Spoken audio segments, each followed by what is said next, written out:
യുദ്ധത്തിന്റെ പശ്ചാത്തലത്തിൽ പരീക്ഷകൾ റദ്ദാക്കിയതിൽ വിദ്യാർത്ഥികൾക്ക് ആശങ്ക വേണ്ട എന്ന് ദുബായ് വിദ്യാഭ്യാസ അതോറിറ്റി അറിയിച്ചു. രക്ഷിതാക്കൾ കുട്ടികൾക്ക് ആത്മവിശ്വാസം പകരണമെന്നും അതോറിറ്റി നിർദ്ദേശിച്ചു.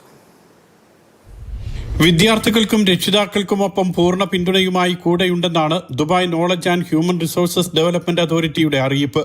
പരീക്ഷകൾ റദ്ദാക്കുമ്പോൾ വിദ്യാർത്ഥികൾക്കുണ്ടാകാവുന്ന മാനസിക സമ്മർദ്ദം മനസ്സിലാക്കാം. പക്ഷേ നിലവിലെ സാഹചര്യം വിദ്യാർത്ഥികളെ രക്ഷിതാക്കൾ ബോധ്യപ്പെടുത്തണം. മാത്രമല്ല, ഇതിനേക്കാൾ വലിയ ദുരന്തമായിരുന്നു കോവിഡ് കാലമെന്നും അതിനെയെല്ലാം അതിജീവിച്ചിട്ടുണ്ടെന്നും മക്കളോട് പറയണം. മക്കളെ സമ്മർദ്ദത്തിലാക്കുന്ന വിധത്തിൽ രക്ഷിതാക്കൾ പെരുമാറരുതെന്നും അതോറിറ്റി ഓർമ്മപ്പെടുത്തി. CBSE, കേംബ്രിഡ്ജ്, ഓക്സ്ഫോർഡ്, IB തുടങ്ങി വിവിധ ഏജൻസികളും വിദ്യാഭ്യാസ സ്ഥാപനങ്ങളും പരീക്ഷകൾ റദ്ദാക്കിയിരുന്നു. കേരള സിലബസിൽ പഠിക്കുന്ന 10ാം ക്ലാസ്, 12ാം ക്ലാസ് പരീക്ഷകളുടെ കാര്യത്തിൽ അന്തിമ തീരുമാനവുമായിട്ടില്ല. സ്കൂൾ പഠനം അടുത്ത 17 വരെ ഓൺലൈൻ മാത്രമായിരിക്കുമെന്നും സാഹചര്യം വിലയിരുത്തിയ ശേഷം തുടർ തീരുമാനമുണ്ടാകുമെന്നുമാണ് UAE വിദ്യാഭ്യാസ മന്ത്രാലയം അറിയിച്ചിട്ടുള്ളത്. ഈ സാഹചര്യത്തിലാണ് Dubai knowledge and human resources development അതോറിറ്റിയുടെ തീരുമാനം.